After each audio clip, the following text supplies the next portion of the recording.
नमस्कार मंडळी, कसे आहेत सगळे? मस्त मजेत ना? तर आम्ही पण मस्त मजेत आहे. तर आज आम्ही आलोय विटला, पळसदेववरून विटला आलोय. आमच्या आत्याच्या लहान बहिणी त्यांचं ऑपरेशन झालंय, त्यामुळे आम्ही भेटायला आलो. गटात गट बसले होते त्यावेळेस त्यांचं ऑपरेशन झालं, पण गटात पाठ देऊन राहायचं नसतं आणि यायचं कसं, त्या दवाखान्यातच होत्या त्यावेळेस, त्यामुळं आम्ही काही आलो नाही. मग आत्यान ते कारभारी पुण्यालाच त्यांना भेटायला गेले होते.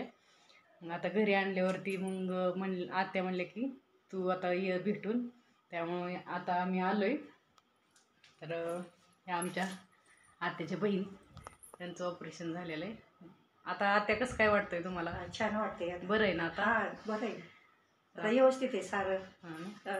काल तपसून आली, चांगलं वाटते आता जरा. त्यांना अचानकच छातीत दुखायला लागल्यावरती झाल्यामुळं अटॅक आला होता. पण पळवलं पोरांनी, लगेच पळवलं. गडबडीत ऑपरेशन करावं लागलं त्यांचं. बायपासचं ऑपरेशन झालंय, त्यामुळं मग म्हणलं आता रानातली कामं तर काय आपली शेतकऱ्यांची चालूच असतात, पण अशा टायमिंगला एकमेकाकडं आलं गेलं पाहिजे. गेलं तरच सगळं म्हणजे नाती जपली तर आहेत, नाही तर काही नाही खरं. त्यामुळं मग आज आम्ही टाईम म्हणजे रानात पण आता पाऊस झाला, रात्री पण बराच झाला, परवा दिवशी झाला, त्याच्यामुळे ट्रॅक्टर काय चालत नाही. मग त्यांना म्हटलं चला हाय निवांत, तुम्ही तर येऊ जाऊन आपण. त्यामुळे आम्ही भेटायला आलोय. तर कारभारी झोपल्यात. गाडीचं आम्ही गाडीवर आलोय म्हणल्यावर कटाळल्यात. आता गाडी चालवणाऱ्याला कसं, पाठीमागं बसणाऱ्याला काय नसतं, पण गाडी चालवणाऱ्याला त्याच्यामुळं मग ते आता झोपल्यात. मला म्हणलं बसतो आता गप्पा मारत. आता मी ना आत्या मग बोलत बसलो होतो. तर चला आम्ही तो आमच्या जाऊबाई आता आम्हाला जेवणाचा स्वयंपाक चालू या, तुम्हाला तिकडं नेते, चला दाखवते.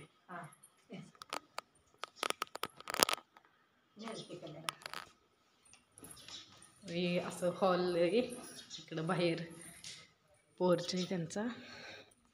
इथं चोपाळा आहे आमच्या आत्यांना बसायसाठी, आपलं संध्याकाळी बसल्यावर झोका घेत बसतात. हे असं गावचं वातावरण आमच्या इकडचं बघा. ट्रॅक्टर हे आता भैया आलेला आहे घरी, त्याच्यामुळे ते तिकडं बसलेले. तर जुन्या स्वयंपाक खोलीत चालू आहे.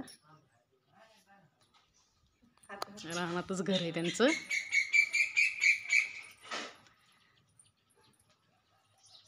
इकडं पाठीमागं त्यांचे रान आहेत सगळे.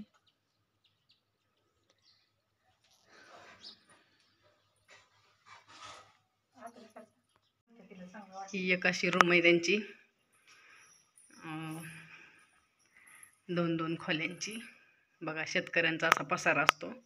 यांना पण भरपूर रान आहे, 20-25 एकर रान आहे त्यांचं. आत्ता 10 एकर कांदा, 3-3.5 एकर कांदा लागण केली आणि पेरलेला 5 एकर आहे, आणि अजून 2 एकर लावायचं त्यांना. म्हणजे असं मिळून त्यांचे 10 एकर कांदा होतोय.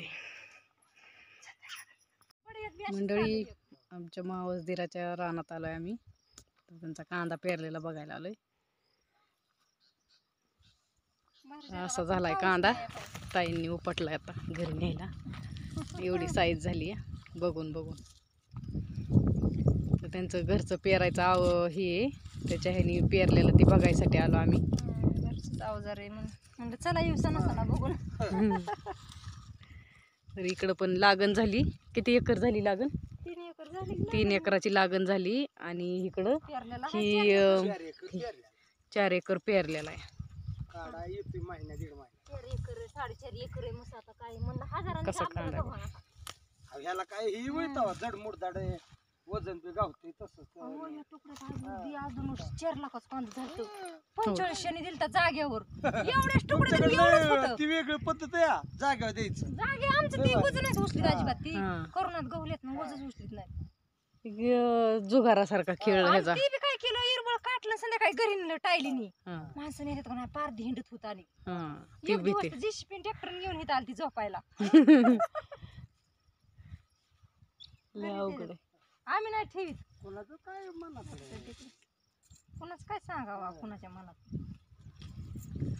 आता केलंय म्हणजे यंदाची साल जरा चांगलं कांदा चांगलं कांदा चांगला. नाही, ती जाग्यावर देतात ती बरं आहे. हे आमचं वकारीत ठेवून लय चुकीचं होतंय. 10.5 रुपयाने दिलं तर अर्ध्या एकरात 85. आता तुम्ही 10.5 दिला का नाही हा. की 25 रुपये 27 रुपये घावलं तरी ती ऐकत नाही. हा मग बघा मग आता. त्याची बरोबरी आहे 25 26 27. आणि जागेवर काटलं की नेला दुसऱ्या दिवशी आमचा. आणि त्यात काय वेगळं वखल करायचं काय नुसतं मोठं आणि मध्यम 2-3 वखल केली सगळ्याला उजर घालते. तर मंडळी तुम्हाला म्हणलं होतं मी जाऊबाई स्वयंपाक करतात. तर बघा आता जेवायला वाढायला लागल्यात, झालाय स्वयंपाक. तर काय आमटी भाकरी आपलं साधच केलंय. आम्हाला साधच आवडतं, म्हणजे दिवाळी खाऊन खाऊन कंटाळा आलाय आता. त्यामुळं आपलं भाजी भाकरी चांगली वाटते. त्यामुळं मग त्यांनी आपलं भाकरी आमटी केली. तर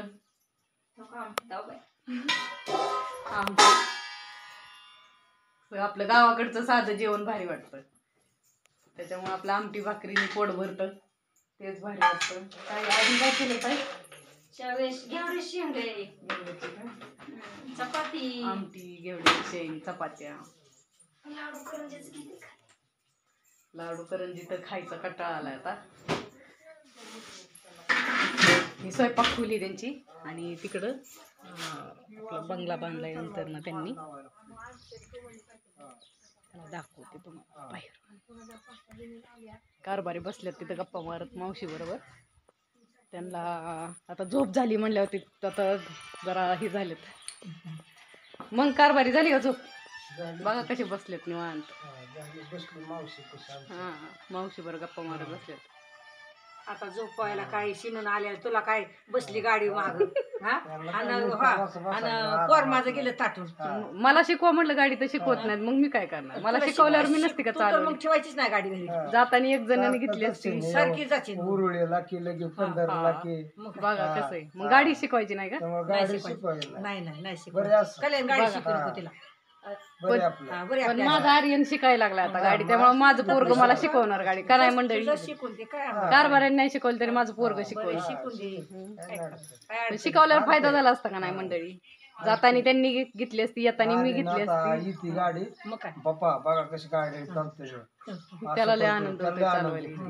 तिकडे तिकडे येण्याच्या पोराकडे बघताय. हा. हा बघा मला गाडी मी त्याकडे बघतच नाही. काय करायचं म्हणलं अरे अरे म्हणलं तसं नाही बाबा म्हणलं पल्ल्यावर काय बोलून किती भारी चालत वातावरण आहे बघा नाही. गावाकडचं.